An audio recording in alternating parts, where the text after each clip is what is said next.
Hello, everyone. Welcome to this weekend's weekly study session. We're going to look at the general market here, and then I'll be going over stocks today, and then sometime tomorrow, by tomorrow evening, posting a separate video with stock picks, if there are any, and going over buy alert names. So, taking a look here, I tell you, we're all over the place with the market, with the risk model. I guess if you've been looking at the indexes and using those as a guide, it's probably been very frustrating. I think if you've been using the individual stocks, it hasn't been frustrating at all, at least not for me. It's been pretty clear cut. So I'm going to go through that today and try to make heads or tails and show you what cut through the noise here, like I've been doing for weeks, but even a little more this week. So we went on a sell signal as of July 16th, buy alert again on Friday. So it looks like, we'll probably have a buy signal if this doesn't immediately see distribution. You can see general market went to positive. That's what moved that to a buy alert. Up down volume is neutral. That could shift either way. And new highs, new lows has actually been diverging. That could turn neutral, which would actually put us back on a sell. Stock participation is neutral. Again, like I said before, this the nature of the market and the nature of the risk model lately has been just back and forth, back and forth. And I've got to admit that I thought for sure this time that this sell signal was going to lead to a drawdown in the market bigger than we had, obviously, because I recommended holding on to that QQQ short all the way to the stop when we had over a 3R profit on it. Very, very tight stop. I'll go over that in just a second. Looking at the S&P 500, of course, in the long-term trend model, one of the reasons why this has been on a buy for so long and up over 50% since the buy signal is because this is not sensitive to those shorter-term whipsaws that you're getting in the market. It's going to take some real movement here to turn this into a sell signal. So the long-term trend is solidly bullish, as is the backdrop, the fundamental backdrop. Like I said, with COVID being a fair recent driver in the market, I did point out that I thought it could be a silver lining too, unless it really gets out of hand and it's taken very seriously that it will slow the economy down, which I still think is a possibility. The bond market also is sort of forecasting that, but it's tying the Fed's hands as far as raising interest rates now. If that becomes the concern, it will actually do the work for the Fed and slow down the economy, slow down the recent inflation. Again, bond market is confirming that with the 10-year yield plunging. So I did this. I sent this tweet out last week. I just wanted to real quick just read it here because I think it's really important to understand not only my particular trading style, but how we want to position ourselves and what we want to stay away from, and the type of markets that are conducive to doing really well, and what to do when you're in a market that isn't conducive to your style. I tweet it like a boxer. My trading style is to stick and move. A boxer, quote unquote boxer, doesn't mix up with a brawler. A boxer never wants to go in there and just slug it out. They'll get their head knocked off because that's just not their style, right? So holding through big drawdowns, that's brawling with the market. When you just sit in there stubbornly and you don't cut your losses, and whipsaw markets, going in there when there's a whipsaw market, back and forth, and nothing's working and you're getting stopped a lot, that's brawling. That's brawling with the market. I avoid both of those. I avoid both of those scenarios like the plague. I really try to stay away from those type of markets and do very little or stay very small. And excuse me, sorry. Like this, like I say here, sometimes you have to just dance around the ring until the brawler gets tired. That's sort of the strategy of a boxer, is to stick and move, jab, jab, jab, and tire the brawler out. So then you can outmatch him with points, or maybe even when he gets tired, then knock him out. But that's the same thing with the market here. You want to wait until this type of environment tires out. This type of environment tires out, and then you get your shot or your opportunity. Okay, so looking at the percentage of stocks above their 50, which I've been keying in on lately quite a bit, and it's gotten a little bit better as far as the percentage, but to me it's actually gotten worse. We're getting further away from the 50-day, and we're nowhere near 50%. So still only 34% of stocks are above their 50-day, while we're moving further away from the 50-day on the NASDAQ. So this tells me that, again, the participation is very low here. So it's a thin market. It's a very selective market. So you've got to be real careful here. Looking at the 200-day, the percentage of stocks above the 200-day, to me, this looks even more ominous. Again, you see, we're moving great distance away from the 200-day, and we're still below the 50% mark. I have very rarely seen a scenario like this that leads to, good things. Now, sometimes you might blow off here. You may run up real thin and the indexes run up and you get a blow off move. And I would look at sentiment at that point. If sentiment's not real bullish, I probably wouldn't short that, but I certainly would sell into the strength and sell extended stocks. But I mean, we can turn up. We can see participation there have been times where we had low participation, the market rallies, and then the market sort of rests and the participation starts to come in and you get a sideways market, but then you get a lot of stocks breaking out. So again, it would go back to looking at the individual stocks. You see, no matter how you slice it or dice it, I'm always coming back to the individual stocks, and they're always telling the real story. So even if we rallied here and we got an improvement in the percentage of stocks, you're still coming into that downtrend. I mean, and again, like I said, I would never hang my hat on this solely and say, okay, we'll stay away from the market. If stocks are setting up, fine. I don't care what this says as long as stocks are setting up. But and I'm not seeing that many. If I see more, a few this week, there are some, and we're going to go over those later on. But still, we've got to respect the fact that this is a thin market. It's a thin market. It's an aged market. So, and here you can see we had some distribution in the market. We started coming off. It started to look like, okay, maybe we're going to get some type of, correction here. And now we come back and you see some accumulation. Volume has been kind of low, typical for summer, but you're back moving into new high ground. And again, you've got to respect that too. Again, looking at the weight of evidence, if you're looking at the indexes, I probably pull out the last 23 strands of hair on my head if I let this guide me. If I just said, okay, I'm going to go in when there's accumulation, out when there's distribution. No, I am putting it all together, and really the fact that there's still a lack of stock setups is really what's guiding me here, and then confirming by looking at some of these other indicators that are showing that yes, indeed there is a very thin market beneath us. So sort of like looking, assessing the ice. You're going in a pond, a frozen pond. You want to know if that ice is thin. You could be very careful. You got to be very careful there, right? You can fall right through and it starts cracking. So you're looking for the cracks. Same thing here. I'm seeing cracks, but it doesn't necessarily mean that we've got to cave in. Looking at the FFTY.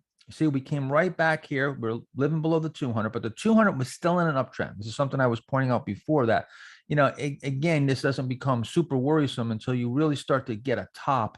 200-day rolls over, you're living below the 200. So we've ripped back here, but right back into that downtrend. And I think, even if we run up a little bit more, maybe at the beginning of the week, we're probably going to pull back at the very least, need to put in some type of right side. Looking at the Russell doesn't look that great as far as the snapback, but you do have a little pivot forming here, but still looking like it's really lagging here considerably. And then again, looking at the Qs, shorted here. Now, the interesting thing is that no matter where you are, stocks, indexes, long, short, it's still the 1 to 3 day seems to be the opportunity here. Shorted here, 1, 2, 3 days down, and that's it. That's all you get. Now that was about over a 3R profit. So if you took the profit into that, that's fine. I mean, the risk was so small that this little move here was a big reward to risk. Like I said, I went for the full. I recommended going for the full a full stop here because it was so tight. And, it turned out to be that wasn't the correct thing to do, obviously. This is not unusual.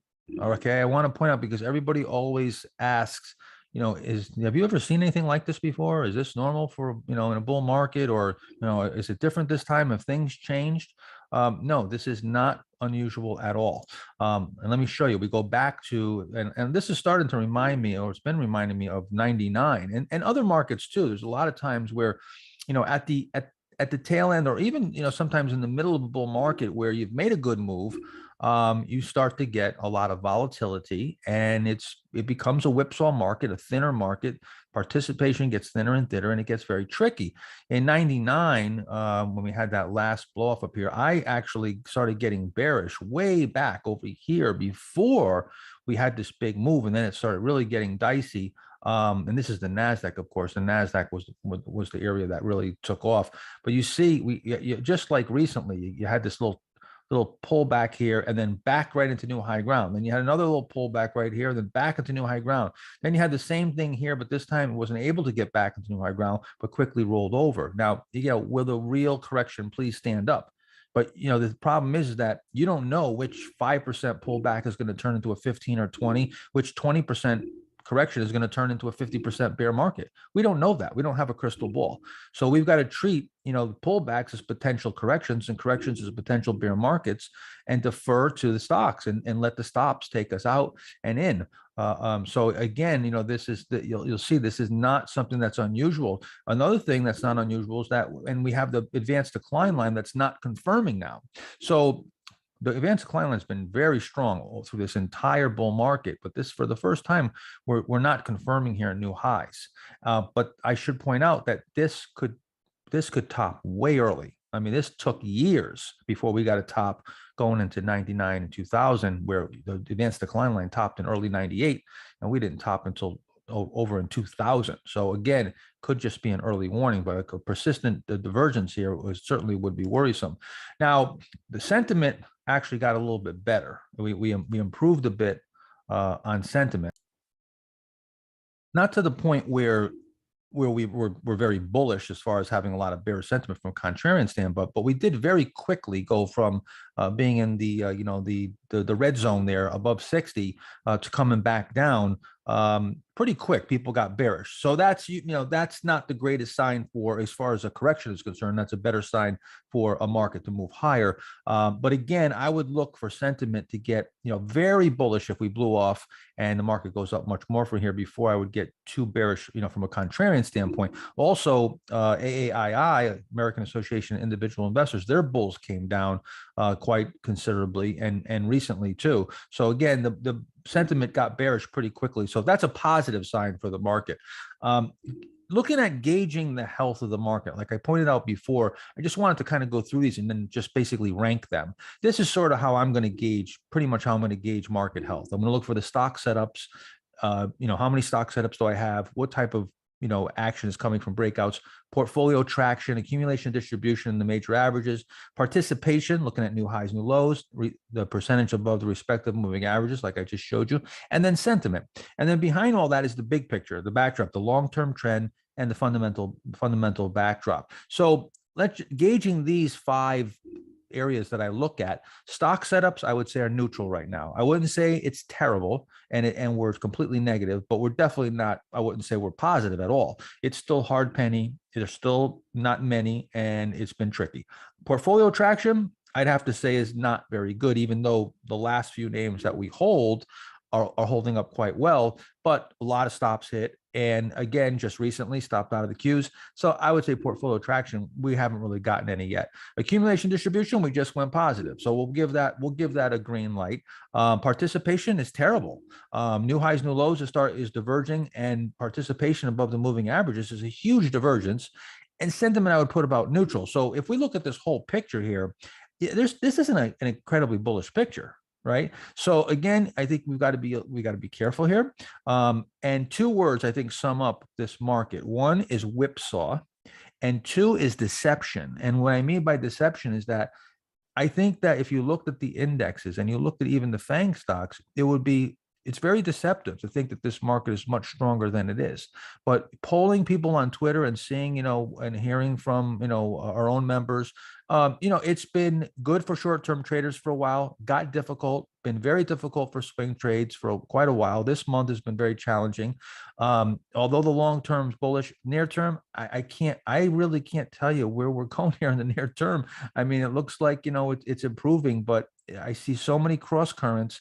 Some stock setups, I'd say the same rules have to apply. You take some trades. If they're working great, you can step it up, be very selective, try to keep the buys as tight as possible. Maybe keep your losses smaller than normal until things improve, and then you can normalize your ratios.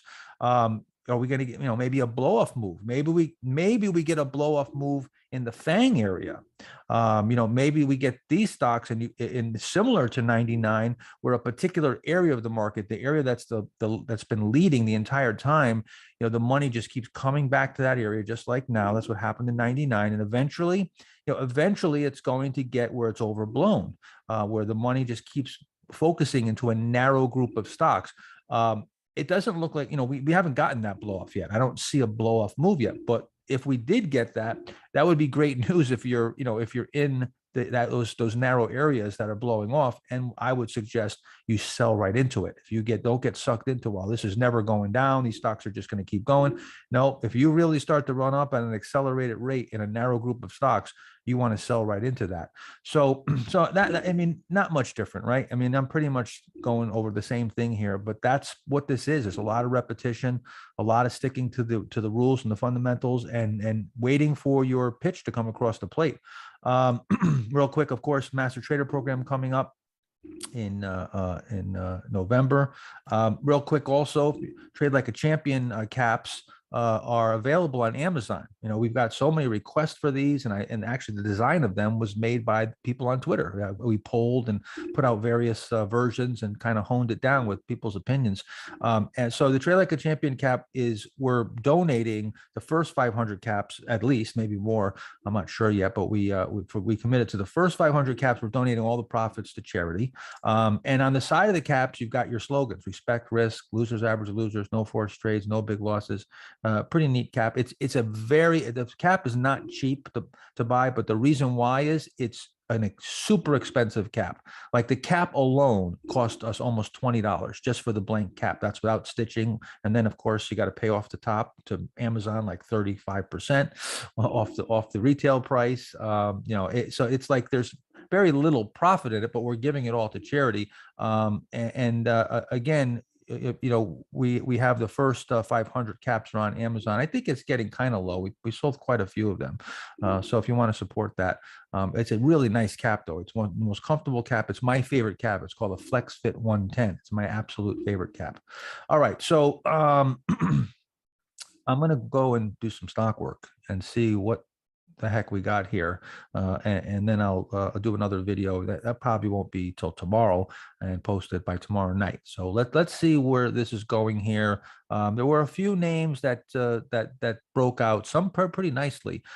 So let me see what the individual stocks are showing us, and then we'll see if we can get some trading ideas. All right, talk to you guys later. Bye bye.